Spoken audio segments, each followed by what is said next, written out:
बरं, तुम्ही लोक थोडा अंदाज लावा. जरा गेस करा की माझ्या खोलीत किती पुस्तकं असतील.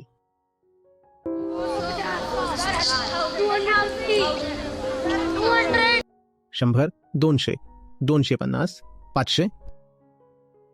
गोष्ट 1000 पर्यंत पोहोचली. अरे बापरे, एका खोलीत 1000 पुस्तकं.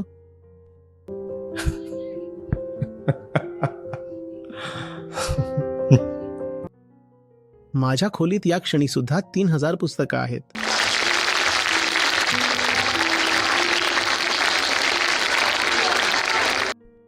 मला खूप साऱ्या पुस्तकांशी आणि चांगल्या पुस्तकांशी संबंध साधता आला.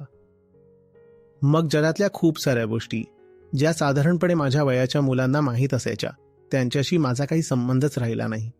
मला त्या गोष्टी माहीतच नसायच्या. प्रत्येक प्रकारची माहिती तुम्हाला उपलब्ध आहे, पण मला जाणून घ्यायचं आहे, जी सगळी माहिती उपलब्ध आहे ती तुम्हाला माहीत असणं गरजेचं आहे का? हा जीवनाचा एक नियम आहे की घाण जास्त वेगाने पसरते की नाही पसरत. तुम्ही आता हे युनिफॉर्म्स घालून बसला आहात. तुम्हाला कळतंय तरी का की हा हळूहळू घाण होतोय आणि ह्याला घाण करायला काहीच मेहनत लागत नाही. फक्त त्याला दिवसभर घालून राहा. तुम्हाला दिसेल की संध्याकाळपर्यंत तो घाण झाला असेल, पण आता जेव्हा त्याची स्वच्छता होईल तेव्हा त्यासाठी मेहनत लागेल. घाण आपोआप होते, पण स्वच्छता मात्र मेहनतीने करावी लागते.